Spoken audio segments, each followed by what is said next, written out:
Bismillah. Assalamualaikum warahmatullahi wabarakatuh. Alhamdulillahi hamdan katsiran thayyiban mubarakan fih kama yanbaghi li jalali wajhikal karim wa 'azimi sultanih. Rabbi shrah li sadri wa yassir li amri wahlul 'uqdatam min lisani yafqahu qawli, amma ba'du. Allahumma amin. Thayyib, ahlan wa sahlan wa marhaban bikum jami'an, adik-adik santri kelas 10 KMI, tulab wa thalibat. Alhamdulillah, di kesempatan kali ini kita bisa berjumpa kembali untuk melanjutkan kegiatan KBM online kita, khususnya di mata pelajaran Al-Fiqh. Di pertemuan yang lalu kita sudah membahas tentang materi zakat, temanya terkait dengan zakat perniagaan dan juga zakat fitrah. Insya Allah di pertemuan kali ini, di kesempatan kali ini, kita akan mempelajari sama di bab zakat terkait dengan tema bab ahli zakah wa man tudfa'u lahu, bab orang-orang yang berhak menerima zakat, atau agar kita bisa ingat siapa saja orang-orang yang berhak disalurkan zakat kepada mereka, atau siapa saja yang berhak menerima zakat. Ada berapa golongan? Nah, ini materi yang akan kita pelajari di kesempatan kali ini. Thayyib, silahkan kalian simak dan dibuka kitabnya di halaman 58. Bab ahli zakah wa man tudfa'u lahu, bab orang-orang yang berhak untuk menerima zakat. Siapa saja mereka? Nah, tolong digarisbawahi, siapa saja mereka? Nah, ada 8 golongan. La tudfa'u zakatu illa lil asnafis thamaniyati alladzina dzakarahumullahu biqaulih.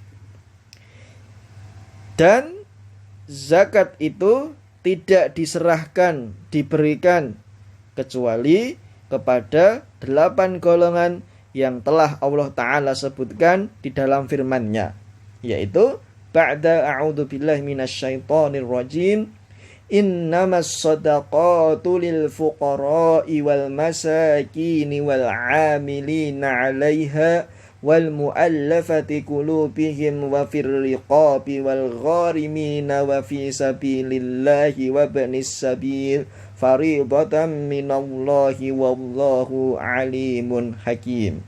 Surat Taubah al-ayah 60. Sesungguhnya zakat itu hanyalah untuk orang fakir, orang miskin, amil zakat, yang orang yang dilunakkan hatinya untuk masuk Islam, atau mu'allaf untuk memerdekakan budak, orang yang berhutang, untuk orang yang berjihad di jalan Allah, dan untuk orang yang sedang dalam perjalanan, sebagai sebuah kewajiban dari Allah Subhanahu wa Ta'ala. Dan Allah Maha mengetahui lagi Maha bijaksana. Al-Quran surat At-Taubah ayat 60. Berarti di sini kalau kita ringkas, 8 orang tadi, 8 golongan yang berhak menerima zakat adalah: yang pertama, orang fakir; yang kedua, orang miskin; yang ketiga, amil zakat, orang yang mengelola, mengurusi, mendistribusikan zakat; yang keempat, seorang yang baru saja masuk Islam atau mu'alaf; yang kelima, seorang budak; yang keenam, orang yang berhutang; yang ketujuh, orang yang berjihad menegakkan kalimat Allah di jalan Allah. Kalau sekarang misalnya apa? Seorang dai. Kemudian yang kedelapan, orang yang sedang dalam perjalanan, orang yang dalam safar. Misalnya para penuntut ilmu dari suatu desa, dia belajar ke suatu perguruan tinggi, tempatnya jauh, di tengah jalan tiba-tiba kehabisan bekalnya. Nah, di sini zakat salah satu fungsinya dikembalikan kepada orang tersebut ya, untuk memenuhi kebutuhan para penuntut ilmu yang melancong, yang yang safar karena menuntut ilmu, kemudian tidak memiliki bekal lagi ya. Zakat fungsinya apa? Diberikan salah satunya kepada orang tersebut. Istilahnya dalam Al-Quran Ibnus Sabil ya, seperti itu.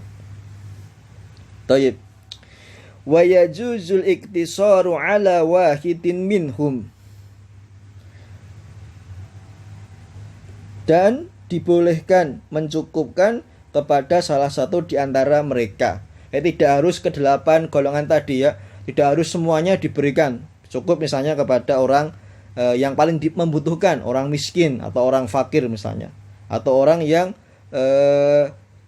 berjihad di jalan Allah, atau orang yang merasa kesulitan karena terikat adanya utang piutang, itu diberikan. Itu boleh. Liqaulihi sallallahu alaihi wasallam li Mu'adz bin Jabalin fa inhum ata'u qalidzalika fa'alimhum anna Allah iftarada alaihim shadaqatan tu'khadhu min aghniyaihim faturaddu ala fuqaraihim, muttafaqun alaih. Hal tersebut berdasarkan sabda beliau sallallahu alaihi wasallam kepada salah seorang sahabat bernama Mu'adz bin Jabal yang berbunyi, jika mereka telah mentaatimu dalam hal itu, yaitu sholat, maka sampaikanlah kepada mereka bahwa Allah Subhanahu wa ta'ala telah mewajibkan atas mereka kewajiban sedekah, yaitu zakat, kepada mereka, yang diambil dari orang-orang kaya di antara mereka hartanya, dan diberikan kepada orang-orang yang fakir di antara mereka. Ini salah satu fungsi syariat Islam, yaitu yang memberikan perhatian khusus kepada pemeluknya dari golongan yang tidak memiliki harta yang cukup, yaitu orang fakir, orang miskin. Nah, orang kaya kewajiban mereka membantu saudaranya yang miskin dengan memberikan kelebihan harta mereka ya. Kelebihan harta ya, bukan harta yang pas dari misalnya gaji mereka atau dari hasil pekerjaan mereka, tapi kelebihan harta. Nah, itu dikembalikan kepada yang lebih berhak. Hadis riwayat muttafaqun alaih. Wala tahillu zakatu, dan zakat itu tidak dihalalkan li ghaniyin, untuk orang kaya, wala li qawiyyin muktasibin, orang yang kuat serta mempunyai kemampuan untuk berusaha, wala li ali Muhammadin wa hum banu Hashim wa mawalihim, untuk keluarga Nabi Muhammad sallallahu alaihi wasallam, yaitu keturunan Bani Hashim dan budak-budak yang mereka bebaskan, wala liman tajibu alaihi nafaqatuhu hala jaroyaniha, orang yang wajib dinafkahi oleh orang yang berzakat ketika masih berjalan kewajiban pemberian nafkahnya, wala likafirin, dan orang kafir. Intinya harta atau barang zakat tersebut tidak boleh diberikan kepada orang-orang tadi ini, orang kaya, orang kuat yang bisa berusaha, keluarganya Nabi Muhammad dan keturunannya, kemudian orang yang memiliki tanggungan menafkahi, dan yang kelima orang kafir. Tolong dikasih tanda penting ya. Jadi ada dua kemungkinan. Tadi yang pertama, siapa saja golongan-golongan yang berhak menerima zakat, tadi sudah. Sekarang yang kedua, siapa saja yang haram, yang tidak boleh menerima zakat, 5 golongan ya. Inti pelajaran kita di sini. Thayyib. Berikutnya, fa amma shadaqatut tatawwu'i fayajuzu daf'uha ila haula'i wa ghairihim. Ini berbeda. Kalau tadi khusus namanya zakat ya, wajib. Tapi yang ini kita baca, adapun sedekah tatawwu seperti hadiah, seperti sedekah biasa, seperti wakaf dan yang lain, maka karena hukumnya tidak wajib, maka boleh diserahkan kepada mereka tadi, 5 golongan tadi dan selain mereka. Misalnya kita memberikan sedekah kepada orang yang miskin tetapi dia non muslim, itu diperbolehkan agar mereka tahu kemuliaan Islam sehingga bisa melunakkan hatinya agar dia nanti di kemudian hari bisa dimungkinkan untuk masuk Islam. Itu diperbolehkan. Namanya sedekah tatawwu'. Tapi untuk yang khusus zakat tidak dibolehkan kecuali kepada 8 golongan tadi. Walakin kullama kanat anfa'a naf'an 'amman aw khassan fahiya akmal. Akan tetapi apabila sedekah itu semakin bermanfaat dengan manfaat yang umum maupun khusus, maka keutamaannya semakin sempurna atau dampaknya semakin sempurna apabila diberikan kepada orang-orang yang tadi yang berhak. Nah, tapi ini terkait dengan sedekah. Misalnya sedekah, misalnya di hari Jumat ambil gratis.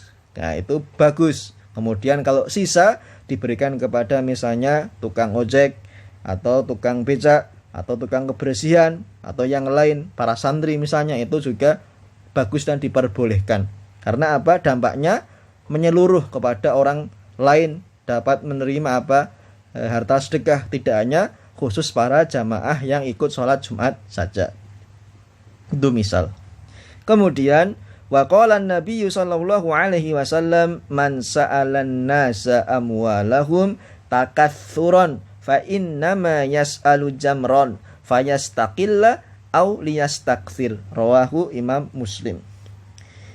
Ini terkait dengan hukum larangan meminta-minta, mengemis ya.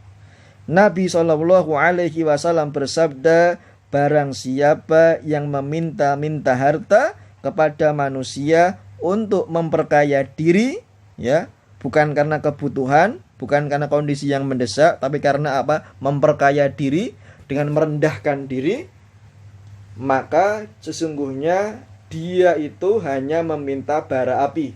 Silahkan dia meminta sedikit ataupun meminta banyak. Hadis riwayat Imam Muslim.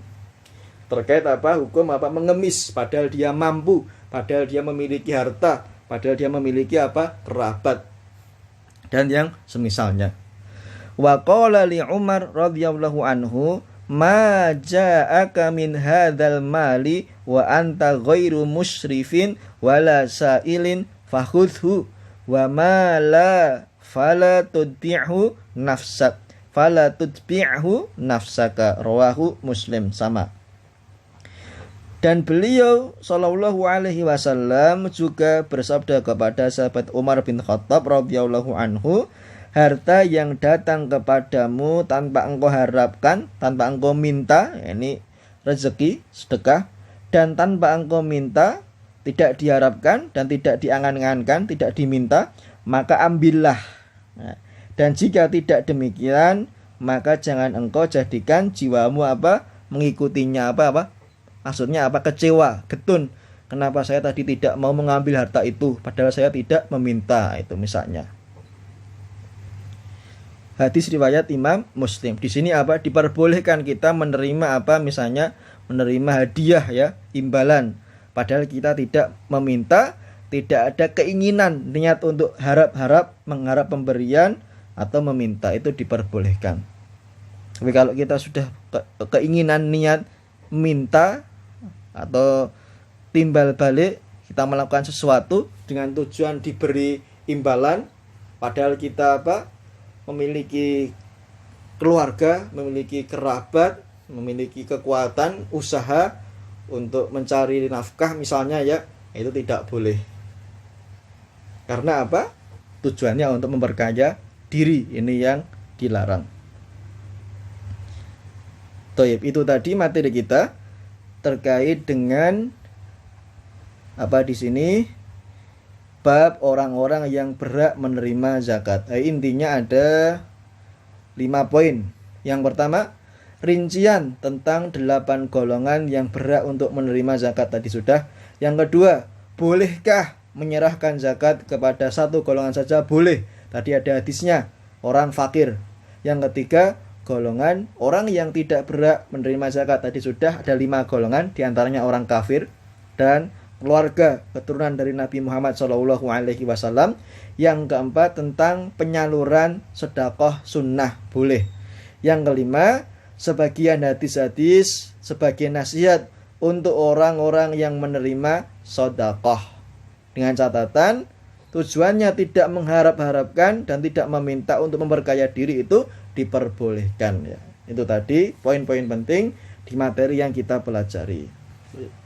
Ya afwan ya, Ustadz agak mungkin terlalu cepat dalam membaca atau memberikan pembahasan karena kita mengejar waktu dan mengingat waktu kita hanya sangat terbatas dan kita cuma 3 hari dalam 1 pekan di mata pelajaran fikih ini. Kemudian nanti kalau ada pertanyaan atau yang belum kalian pahami dengan baik silahkan ditanyakan. Tapi insya Allah kita sudah mencukupkan dengan matan yang ada di kitab ini ya, dan juga poin-poin penting yang sebagaimana ketentuan kita sering Ustadz sampaikan. Thayyib, naktafi bihadzal liqa. Aqulu qouli hadza barakallahu fikum. Wassalamualaikum warahmatullahi wabarakatuh.